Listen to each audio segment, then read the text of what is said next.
Minimum and maximum distance between two column. अगर आप एक हाउस प्लान बनवा रहे हैं, ठीक है, तो हाउस प्लान बनाने के बाद उसका एक आप स्ट्रक्चरल डिजाइनिंग करवाएंगे, तो पहले क्या बनेगा आपका, जस्ट ओनली आर्किटेक्ट क्या वर्क करेगा कि आपको प्लान बना के देगा कि आपका ये टॉयलेट रहेगा, ये स्टोर रूम रहेगा, आपका ये बेडरूम रहेगा, एंड आपका ये बेडरूम, किचन, टॉयलेट, ये सब कुछ आपका एक प्लान में करके दे देगा। जैसे कि आपका 30x40 का प्लॉट एरिया है, तो 30x40 प्लॉट एरिया के अंदर तो आपको ये डिसाइड करना है कि आपको कहाँ पे प्लान रहेगा, मतलब कहाँ टॉयलेट, जीना, बाथरूम, बेडरूम कहाँ पे रहेगा। तो उसके बाद आप उस प्लान को लेके एक स्ट्रक्चर डिजाइनिंग के पास जाएंगे, या एक शॉप पे ही आप वो आर्किटेक्ट भी करता है और स्ट्रक्चर डिजाइनिंग भी करता है। अगर आप ओनली आर्किटेक्ट बनवाएंगे तो वो आपको परसेंटेज के अकॉर्डिंग पे करेगा, या फिर आपको उसका कहीं पे करना पड़ेगा एरिया के अकॉर्डिंग, ठीक है। जैसे कि आपने एक प्लान बनाया, जैसे कि 1500-2000 का अप्रोक्सीमेट बनवाया प्लान एक, तो आप उसको डिज़ाइनिंग करवाएंगे कि आपको कॉलम का डिज़ाइन रखना है, कि कॉलम का साइज़ क्या रखना है, कॉलम का रेनफोर्समेंट सरिया क्या रखना है, उसमें कॉलम की दूरी क्या देनी है, प्लस आपको जो बीम साइज़ है वो क्या रहेगा, फुटिंग का साइज़ क्या रहेगा, फुटिंग में जो सरिया वो क्या रहेगा। तो वो उसके बेस पे वो डिज़ाइनिंग करता है। वो डिज़ाइन किया जाता है आपका वहाँ की मिट्टी कैसी है, जिस लोकेशन पर मिट्टी कैसी बेयरिंग कैपेसिटी है, या फिर टाइप ऑफ मिट्टी है कि वो कितना लोड बेयरिंग कर सकती है। दूसरा आपका वहाँ पे भूकंप का एक मतलब वो जो एरिया है, जोन A 2 3 कौन से जोन में आता है, कि वो भूकंप कितने लोड डिफेक्ट करता है।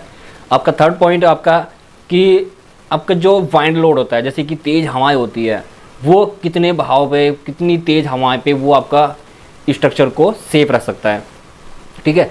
और आपका मोस्ट इम्पोर्टेंट होता है आपका डेड लोड, कि आपका जो बिल्डिंग का टोटल लोड है वो कितना डिफेक्ट करता है। और पांचवा लोड है आपका लाइव लोड, जो आपके इसके अंदर सामान आपने रखे, ठीक है, जो भी आपने गुड सामान जो भी जैसे फर्नीचर्स हो गया आपका, वो आपका लाइव लोड हो गया। जैसे कि आपका खुद उसमें चल रहे हैं, ठीक है, जो पर्सनस में वॉक कर रहा है, तो वो आपका लाइव लोड। तो इसी बेस पे आपको जो 5 लोड आपकी जो बिल्डिंग पर लगते हैं, 5 लोड के बेस पे ही आपका डिजाइनिंग किया जाता है, कॉलम का, बीम का, फुटिंग की गहराई, उसका साइज, ठीक है। तो सबसे पहले हम जान लेते हैं कि कॉलम की जो दूरी है वो कितनी होनी चाहिए, प्लस हम कॉलम को क्रॉस सेक्शनल कैसे डिसाइड करते हैं, कॉलम का साइज क्या डिसाइड करते हैं, कॉलम की दूरी डिसाइड क्या करते हैं, बीम की डिसाइड क्या करते हैं। तो इस वीडियो में हम सीखेंगे, तो वीडियो को जरूर लास्ट तक देख रहना, स्किप मत करना। तो सबसे पहले मैं आपको एक हाउस प्लान दिखा देता हूँ आपको, ठीक है। तो वो यहाँ पे आपको दिखाई भी देंगे, देखिए मिनिमम जो दूरी है 3 फीट 6 इंच है, ठीक है। और कॉलम का साइज क्या है 1 फीट, और चौड़ाई क्या है 9 इंची, तो 9 इंची बाई 1 फीट।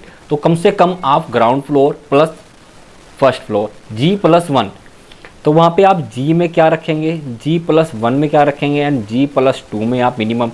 तो ये आपका जैसे कि सिंगल स्टोरी 2 स्टोरी बिल्डिंग, आपकी ये 3 स्टोरी बिल्डिंग तक ही मिनिमम रखा जाता है, ठीक है। और अगर आप G+3 में जाते हैं तो वहाँ पे आपका और ज़्यादा लोड इफेक्ट करता है, तो उसी बेस पे आपको परमिशन लेनी पड़ती है, ठीक है। तो मैं आपको 3-4 प्लान आपको दिखा देता हूँ। देखिए जैसे कि यहाँ पे इसमें जो दूरी है, जैसे कि 12 फीट 11 फीट 3 इंची 12 फीट, तो इसकी जो दूरी हो गई वो 12 फीट की दूरी हो गई, ठीक है। और इस कॉलम से इस कॉलम की जो दूरी हो गई वो आपकी यहाँ पे 16 फीट, प्लस आपका यहाँ पे मिनिमम आपका अप्रोक्सीमेट जो डोर की जो दूरी है वो कम से कम 3 फीट। तो यहाँ पे आपकी ये 15 फीट अप्रोक्स 15.5 फीट, तो यहाँ से ये 15 फीट दूरी आ गई इस तरह से। जैसे लॉबी का एरिया है 16 फीट, ये टोटल यहाँ से यहाँ तक का ये 16 फीट अप्रोक्सीमेट, यहाँ पे 16 फीट आ गई, तो यहाँ से ये दूरी आपकी 15 फीट 15.5 फीट आ गया, ठीक है। तो इस तरह से कॉलम की दूरी क्या रखेंगे। सबसे पहले हम पॉइंट पर चलते हैं। तो size of column depends on the total load on the column. जो भी आपका साइज होता है कॉलम का, तो वो डिपेंड करता है आपके टोटल लोड पे, कि आपकी जो बिल्डिंग के ऊपर लोड कौन सा है। जैसे कि आपका डेड लोड हो गया and live load, just 2 he load है, वो डिपेंड करता है कि कितना लोड आपके बिल्डिंग के ऊपर आ रहा है, ठीक है। और जो 3 लोड है आपके लाइव लोड हो, जैसे कि आपका अर्थक्वेक लोड हो गया आपका, ठीक है, फिर उसी बेस पे आपका वाइंड लोड हो गया है, तो ये लोड भी आपको डिपेंड करते हैं। उसके बाद नंबर्स ऑफ स्टोरी, जितनी भी आपकी जो स्टोरी बिल्डिंग, जैसे कि ग्राउंड +1 G+2 G+3, जो भी आपकी जो बिल्डिंग्स है स्टोरी जैसे बढ़ता जाएगा, नंबर ऑफ स्टोरी जैसे कि नंबर ऑफ फ्लोर्स बढ़ते जाएंगे, इसी बेस पे आपका जो कॉलम पे वो लोड बढ़ेगा। कॉलम पे लोड बढ़ेगा तो कॉलम पे लोड बढ़ेगा तो वहाँ पे कॉलम का साइज़ भी बढ़ाना होगा। जैसे कि ग्राउंड फ्लोर के रख ले तो वहाँ पे 9 इंची बाई 9 इंची भी रख देंगे। G+1 है तो वो 9 इंची बाई 9 इंची भी रखेंगे, और 9 इंची बाई 12 इंची भी रख देंगे। डिपेंड करता है वो इफेक्टिव स्पैन पे, कॉलम का जो दूरी है, एक कॉलम से दूसरे कॉलम की दूरी क्या रखते हैं। ऐसे हमारा G+2 पे वो आपका 3 फ्लोर की बिल्डिंग बन गई, तो उसमें आप कॉलम का साइज का रखेंगे, जैसे कि आपका 9x12 कम से कम आपको रखना है, और जैसे कि 12x12 रख सकते हैं वहाँ पे, या फिर 9x18 इंची रख सकते हैं, ठीक है। तो वो डिपेंड करता है लोड पे, किस एरिया पे, जैसे कि आपका क्रॉस सेक्शनल एरिया, जैसे कि इस कॉलम से इस कॉलम तक ये आपका इफेक्ट बना, तो लोड आपका क्या बना इस तरह से, आपका ये 2 वे हो गया, 1 वे हो गया, तो इस तरह से आपका ये लोड इफेक्ट करेगा, ठीक है। इस कॉलम से इस कॉलम की जो दूरी है आपका, जैसे कि इस कॉलम से इस कॉलम, ये कंटिन्यू बीम हो गया, तो बीम के ऊपर जैसे कि ये तो क्या करेगा, ये आपका कंटिन्यू बीम हो गया, तो कंटिन्यू बीम पे ये लोड इफेक्ट करेगा, तो ये कंटिन्यूस होने की वजह से तो ये जो दूरी है तो ये इफेक्ट यहाँ पे करेगी, ठीक है। तो ये दूरी आपकी इस पे, तो ये दूरी आपकी इस तरह से लोड इफेक्ट करेगा। तो लोड इफेक्ट करने पे इनिशियली लोड आएगा बीम पे, क्योंकि ये बीम दूरी है, तो ये बेंडिंग मोमेंट यहाँ पे बेंडिंग करेगा, तो ये बेंडिंग यहाँ पे ये लोड करेगा बेंडिंग पे, तो हॉगिंग एंड सैगिंग, ठीक है। तो ये डिपेंड करता है। उसके बाद आपका मिनिमम साइज़ ऑफ कॉलम, कम से कम जो साइज़ रखेंगे 9 इंची बाई 9 इंची for single storey building, single storey के लिए 9 इंची बाई 9 इंची रखेंगे, ठीक है। विद M20 1:3 का रेशियो। M20 काफ़ी लोग क्वेश्चन करते हैं कि M20 क्या है, 1:3 क्या है। तो 1:3 का रेशियो क्या मतलब, एक सीमेंट या आप तगाड़ी में लीजिए, या फिर एक बोरा में लीजिए, या फिर एक आपका सैंड मेजरिंग बॉक्स होता है जिसका जो वॉल्यूम होता है 1 फीट, या फिर जो सीमेंट का जो वॉल्यूम होता है 1.226 क्यूबिक फीट।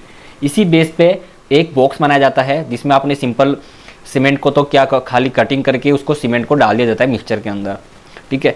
और जो डेढ़ होता है, जैसे कि आपने एक बॉक्स को आपने फिल किया, उसके बाद आपने मिक्सचर के अंदर डाला, उसके बाद आपने आधा बॉक्स फिल किया, उसके बाद आपने मिक्सचर किया में डाला, ठीक है। तो ये हो गया आपका सैंड, जो आपका बालू होता है, जैसे छोटी बजरी होता है बरीक वाली, या फिर आप उसको बदरपुर भी बोल सकते हैं। और 3 क्या रहेगा आपका, गिट्टी रहता है, जैसे कि आपका 20 mm या फिर 10 mm, 10 and 20 mm दोनों को मिक्स करके किया जाता है, या फिर 20 mm के पास आपके पास साइज़ है तो उसके बेस पे आपको यहाँ पे इसका रेशियो बढ़ाना होगा, इसको घटाना होता है, ताकि वो प्रॉपरली से बल्क डेंसिटी को कम कर सके। उसके बाद ग्रेड ऑफ कंक्रीट, ठीक है। तो M20 क्या है, M से होता है मिक्स्ड, कि आपका जो सीमेंट सैंड एग्रीगेट जो मिक्स होता है, और 20 क्या है, न्यूटन पर mm²। आपका जो क्यूब होता है, जो लैब में इंजीनियर्स जो क्यूब को लेते हैं, जो फिल भरते हैं, जो कंक्रीट को भरा जाता है, उस पर लोड डाला जाता है कंप्रेसिव टेस्ट मशीन से, ठीक है।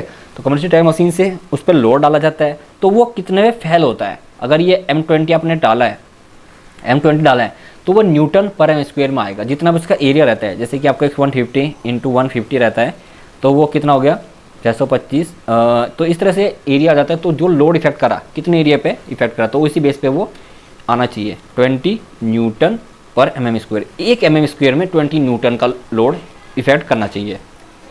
उसके बाद ए सेफ स्ट्रक्चरल वर्क, जो आपका जो सेफ स्ट्रक्चर जो आपका बिल्डिंग रहती है, कहाँ किस कंडीशन में सेफ रहेगी, तो वो कंडीशन में क्या सेफ रहेगी, एक या फिर आपका 1 स्टोरी बना रहे हैं या फिर 1.5 स्टोरी बना रहे हैं।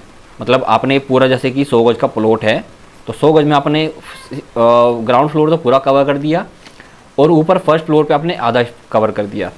तो उस कंडीशन में आपने क्या किया, structure should not be less than 9 इंची बाई 12 इंची। कम से कम आप M20 होना चाहिए, 9 बाई 12 इंची कम से कॉलम होना चाहिए। जैसे कि आपका ये आउटर वाले, ठीक है, ये आप 9 बाई 9 रख सकते हैं, ये वाले भी 9 बाई 9 रख सकते हैं। अगर ये आप तीनों में 9 बाई 9 का रखते हैं, तो उस कंडीशन में आपको 16 mm का सरिया रखते हैं। तो क्या स्टील का काम क्या है, कंक्रीट और स्टील दोनों में क्या काम करता है। स्टील का जो काम है वो अपनी पोजीशन में स्ट्रेट रहेगा, ठीक है। तो इस पे लोड बनेगा तो वो इस तरह से बैंड होगा। अगर कंक्रीट के अंदर इसको कास्टिंग करते हैं तो प्रॉपर से लोड आने पर वो बैंड नहीं होगा। और कंक्रीट का क्या क्या काम है, कंप्रेसिव। तो कंप्रेसिव जो आपने, जैसे कि आपने ये कंक्रीट लीजिए, इस पर लोड डाले तो आसानी से क्रैश हो जाएगा। अगर आप इसमें स्टील डाल देंगे तो वो स्टील डालने से इसकी जो स्ट्रेंथ है वो इंक्रीज हो जाएगी, ठीक है। तो लोड डालेंगे तो वो बहुत हल्का माइनर सी बैंड होगा, लोड जाने जितना भी लोड डालेंगे वो हल्का माइनर बैंड होगा, क्योंकि ये स्टील है वो प्रॉपर्ली से इसको यहाँ पे कंप्रेस, ये टेंशन जोन या आपका कंप्रेशन जोन के अंदर, ठीक है, तो वो प्रॉपर्ली सेव कर लेता है। उसके बाद डिस्टेंस ऑफ 2 कॉलम, आपके जो 2 कॉलम है उसकी जो दूरी रखते हैं। Always plan A column layout a grid. तो ग्रिड, काफ़ी लोग क्वेश्चन भी करते हैं कि ग्रिड क्या होता है। ये आपकी हॉरिजॉन्टल ग्रिड हो गया, ठीक है। इस ग्रिड का मतलब क्या है कि जो इस ग्रिड से इस ग्रिड की जो दूरी हम रखेंगे तो वो आपका सेंटर टू सेंटर पे चले जाता है। अगर 9/18 का है कॉलम तो वो आपका इस ग्रिड से कितनी दूरी पर कॉलम रहेगा, इस दूरी से कितनी दूरी पर रहेगा, ठीक है। तो इस ग्रिड के ऊपर आपका ये कॉलम आना चाहिए। जैसे कि आपका ये एक पैरेलल में है या फिर थोड़ा सा इधर है या फिर इधर है 9 इंची या फिर 4 इंची आगे या पीछे है, तो उसके बेस पे इस ग्रिड की दूरी से आपका 4 इंची इधर करेगा या फिर 4 इंची इधर करेगा या फिर इस ग्रिड के सेंटर में रहेगा ये कॉलम, ठीक है। तो वो क्या हुआ, एक सीधी में हो गया। तो इसी बेस पे ये कॉलम को जो डिसाइड होगा ये बीम के ऊपर डिसाइड होगा, क्योंकि बीम इसके कॉलम के ऊपर आना चाहिए। जो बीम है वो कॉलम के ऊपर रेस्ट होनी चाहिए प्रॉपरली से। ये नहीं कॉलम आपने यहाँ पे बनाया और एक कॉलम आपने यहाँ बनाया तो ये तो आपकी इधर से वॉल आ गई, इधर भी वॉल आ गई, पर इस बीम को ले जाएंगे तो ये क्या हुआ, ये गलत हो गया, क्योंकि जो बीम है ये वॉल के ऊपर रेस्ट हुई, ना कि कॉलम के ऊपर। कॉलम एक बॉक्स लीजिए आप, ठीक है, एक बॉक्स लीजिए। इस तरह का बॉक्स लेने के बाद आप इस बॉक्स को देखा होगा आपने, आसानी से ये बैंड नहीं होता है, मतलब इस तरह से ये इस तरह से आप इसको शेयर करेंगे तो आसानी से नहीं होगा, ठीक है। बिकॉज यहाँ पे क्या बन गया, इसका प्रॉपरली से कॉलम और बीम से क्या हुआ, एक फ्रेम बन गया। तो इस प्रॉपरली से जो अर्थ भूकंप आते हैं, लोड आता है, तो बहुत ही कम आपको इफेक्ट करने को मिलेगा। पर प्रॉपरली से इसमें ये ऐसे स्टील इसी तरह से डेवलपमेंट लेंथ, ओवरलैपिंग लेंथ, ये प्रॉपरली से कवर होना चाहिए, ठीक है। उसके बाद distance between two column ranges between 3 to 4 metre for small building. अगर आप ये घर बना रहे हैं, सिंपली घर बना रहे हैं, तो उसमें कम से कम 3 से 4 फीट की दूरी होनी चाहिए। जैसे कि आपने यहाँ पे देखा होगा, इस कॉलम से इस कॉलम की दूरी है 3 के 9 और आपका ये कम से कम 3 फीट समथिंग हो गया, ठीक है। तो 3 फीट समथिंग हो गया आपका। जैसे कि आपके 10 फीट है, 3 मीटर से कम होगा 3 फीट 3 इंच अप्रोक्सीमेट, 3 फीट आपका 3.5 मीटर अप्रोक्सीमेट हो गया, ठीक है। ऐसे ही आपका ये 15 फीट 15.5 फीट है, तो 15 मतलब आपका ये आ गया 3 पंजे 5 मीटर, तो अप्रोक्सीमेट आपका ये 5 मीटर में आ गया कि 5 मीटर दूरी हो गई। तो इसकी दूरी होने पे इसका जो कॉलम का साइज़ है वो बढ़ा देंगे, इसका रेनफोर्समेंट है वो इंक्रीमेंट करना पड़ेगा, क्योंकि इसमें कॉस्ट बढ़ जाएगा अब, ठीक है। इसका कॉस्ट स्टील हम प्रोवाइड कर देंगे। जैसे कि आपका ये 9/12 का है, तो 9/12 के में कम से कम जो स्टील है, और आपका ये बीच में लोड हो गया, ठीक है, ये आउटर हो गया, ये बीच में हो गया, तो इसका कम से कम, और ये वाली जो दूरी है इसमें कम से कम भी आपको 16 mm के 6 सरिया यूज करना पड़ेगा। 16 mm के 6 बार कम से कम यूज करना होगा। उसके बाद आपका फॉर ऑर्डिनरी स्ट्रक्चर, जैसे कि आपका सिंपल स्ट्रक्चर है या फिर आपका हैवी स्ट्रक्चर है, उसके लिए आप क्या करेंगे, कम से कम अगर आपकी 5 मीटर दूरी है तो मैक्सिमम ज़्यादा से ज़्यादा दूरी क्या रखेंगे, 7.5 मीटर। कम से कम हाँ, जो दूरी कम से कम 5 मीटर रखते हैं, कम से कम यहाँ पे 2.5 मीटर रखेंगे, और ज़्यादा से ज़्यादा 7.5 मीटर, और एक नॉर्मली 5 मीटर रखते हैं। एक नॉर्मली क्या रखेंगे, 5 मीटर तक रख सकते हैं। जैसे कि 5 दिया 15 से 16 फीट, 7.5 मीटर 24 फीट रखेंगे ज़्यादा से ज़्यादा, और 2.5 मीटर आपका 8 फीट हो गया, ठीक है। उसके बाद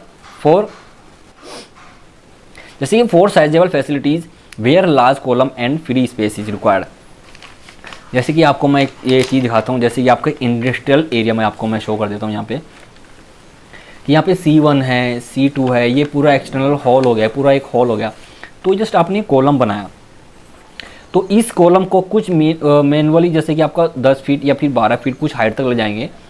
इसके बाद इस कॉलम के ऊपर आपने एक स्टील फ्रेम स्ट्रक्चर बना दिया, ओनली स्टील का, ठीक है। जैसे टीन सैड भी बोल सकते हैं, इस तरह से जो सैड होती है इस तरह से, ये आप इसमें सैड प्रोवाइड कर सकते हैं। तो ये क्या हुआ, हैवी कॉलम हो जाएगा, और प्लस आपका जो सैड है इसमें प्रोवाइड हो जाएगी, ठीक है, ना कि इसमें आप बीम प्रोवाइड कर रहे हैं।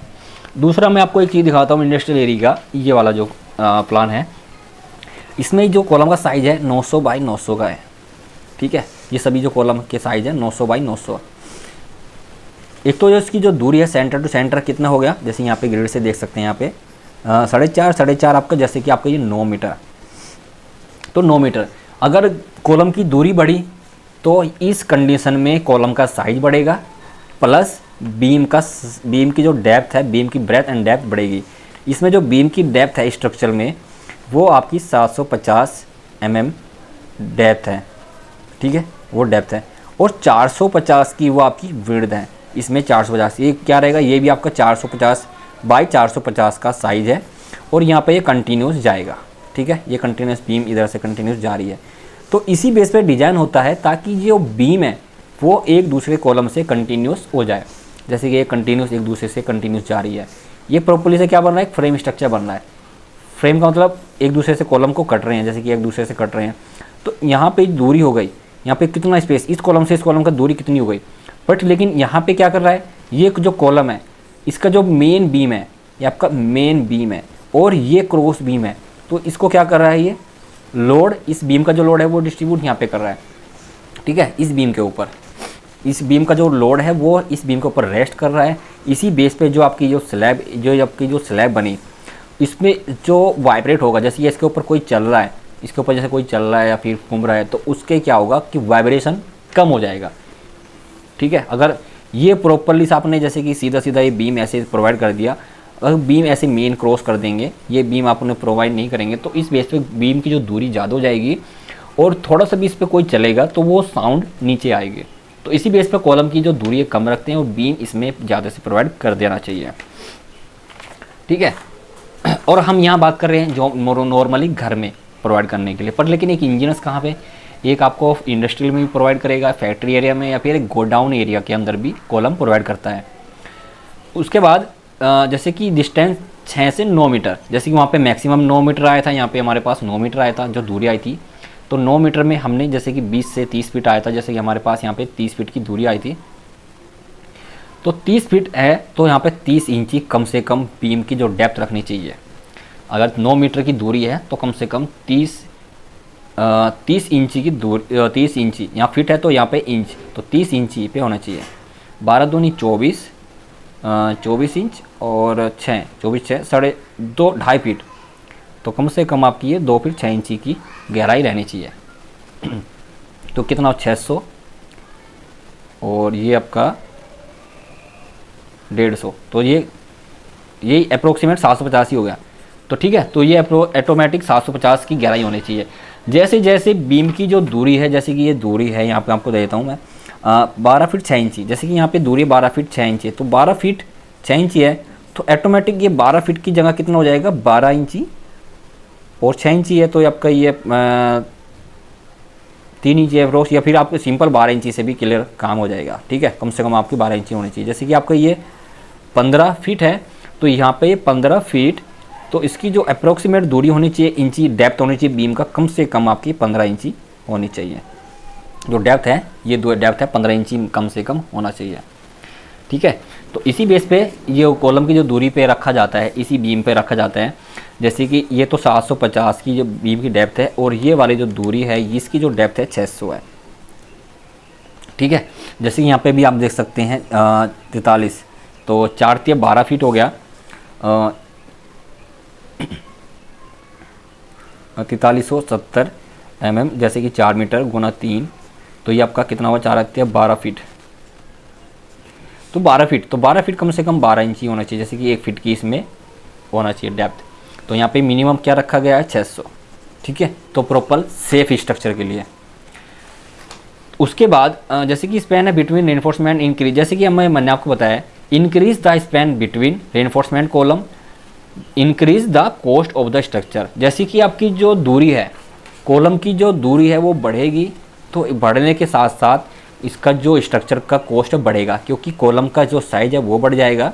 जैसे कि 9 × 12 इंची है, जैसे कि यहाँ पे इसने लिखा 9 × 15 इंची, जैसे, और ये 15 इंची क्यों रखा, क्योंकि ये मिडल के अंदर आ गया लोड, क्योंकि जो लोड बीम का जो लोड आ गया स्पैन के अंदर, क्योंकि इसका भी जो लोड एरिया है, इसका भी लोड एरिया है, ये इसका जो टोटल स्पैन बीच के अंदर पड़ रहा है लोड, ठीक है। तो यहाँ पे भी आपका 9 × 12 है, यहाँ पे आपका 9 जैसे कि 9 × 12 इंची है, तो यहाँ पे लेकिन 9 जैसे कि इसके अंदर भी हमें 9 × 15 इंची रखना है, 9 × 15 इंची, क्योंकि लोड यहाँ पे ज़्यादा इफेक्ट करेगा, ठीक है, लोड यहाँ पे ज़्यादा इफेक्ट करेगा। तो इस कंडीशन में हमें यहाँ पे हैवी कॉलम का रेनफोर्समेंट बढ़ाना पड़ेगा। जैसे कि आपका 16 mm के सरिया कम से कम प्रोवाइड करना है, जैसे कि आपको 6 स्टील और 12 mm के कम से कम आपको 2 स्टील यहाँ पे प्रोवाइड कर देना है सेफ स्ट्रक्चर के लिए, ठीक है। उसके बाद zig zag arrangement of column is an absolutely wrong. जैसे कि आपने ये देखा है, जैसे कि ये कॉलम आपने यहाँ पे प्रोवाइड किया, जैसे कि इसका आप देख सकते हैं यहाँ पे ये जिग जैग प्रोवाइड हो रहा है, बट लेकिन इसको कंपलसरी बनाना है, क्योंकि यहाँ पे अगर नहीं बना सकते हैं यहाँ पे, क्योंकि ये टोटली ओपन एरिया है, ठीक है। तो इसलिए इसको हम यहाँ पे अरेंज कर देंगे। यहाँ पे अरेंज करने से क्या होगा कि आपका जो बीम है यहाँ पे एक कॉलम प्रोवाइड करना चाहिए, यहाँ पे लेकिन प्रोवाइड नहीं किया, ठीक है। तो ये फ्रेम स्ट्रक्चर इस तरह से बन जाता है और ये कॉलम की दूरी ज़्यादा हो जाती है, तो इस कंडीशन में यहाँ पे एक कॉलम प्रोवाइड हम यहाँ पे प्रोवाइड करेंगे, क्योंकि फ्रेम स्ट्रक्चर बन जाता है। ऐसे ये बॉक्स, ये इस तरह से बॉक्स टाइप बन जाता है, ठीक है। तो ये जिग जैग प्रोवाइड नहीं करना है ज़्यादा। उसके बाद क्योंकि wrong working and structural design, क्योंकि वर्किंग डिज़ाइन है वो गलत रहेगा। उसके बाद इफ़ लार्जर डिस्टेंस, अगर दूरी ज़्यादा होती है तो उस कंडीशन में हम increase column size as well as depth of beam. अगर कॉलम की जो दूरी है वो ज़्यादा हो रही है तो उस कंडीशन में कॉलम का साइज बढ़ाना पड़ेगा और बीम की चौड़ाई और गहराई वो हमें बढ़ानी होगी, ठीक है। तो क्लियर हो गया आपको। कम से कम आप यहाँ पे कम से कम दूरी आप यहाँ पे 8 फीट रख सकते हैं, 24 फीट रख सकते हैं, और डिपेंड भी करता है आपके स्ट्रक्चर पर। जैसे कि यहाँ पे 3-3.5 फीट आ रहा है, यहाँ पे आप इस कंडीशन में रख सकते हो। तो ये जो कॉलम है यहाँ पे ये क्या हुआ, एक फ्रेम स्ट्रक्चर का काम हो गया, ठीक है। ये अब तक जाएगा, लेकिन ये जो वाल है कुछ हाइट तक रुक सकती है। तो यहाँ पे आप ये जो कॉलम, अगर ये कंटिन्यूस ऊपर वाल जाती है तो यहाँ पे ये कॉलम यहाँ पे प्रोवाइड कर सकते हैं, और इन दोनों कॉलम को आप हटा भी सकते हो, क्योंकि इससे कॉस्ट बढ़ेगा। ये कॉलम का साइज बस यहाँ पे एक बढ़ा देंगे तो आसानी से जो बीम है ये हमारी यहाँ पे ऐसे बीम प्रोवाइड हो जाएगी। बट लेकिन इस कंडीशन में ये क्या है कि ये ओपन एरिया रख रहे हैं, ये ओपन एरिया रख रहे हैं, तो इस कंडीशन में कॉलम यहाँ पे नहीं प्रोवाइड कर रहे हैं, ओनली इस पोजीशन में कर रहे हैं। तो इस कंडीशन में यहाँ पे रखने पे इसका कॉलम का साइज कम हो जाएगा, जैसे 9x9 इंची, और रेनफोर्समेंट आपका 16 mm के 4 सरिया हो जाएंगे, ठीक है। तो इस तरह से हम यहाँ पे प्रोवाइड कर सकते हैं, जैसे कि इस रूम से इस रूम का प्रोवाइड हो गया है, रूम कॉर्नर से कॉर्नर पे प्रोवाइड कर दिया हमने, ठीक है। तो thanks for watching this video, मिलते हैं नेक्स्ट वीडियो में, बाय बाय।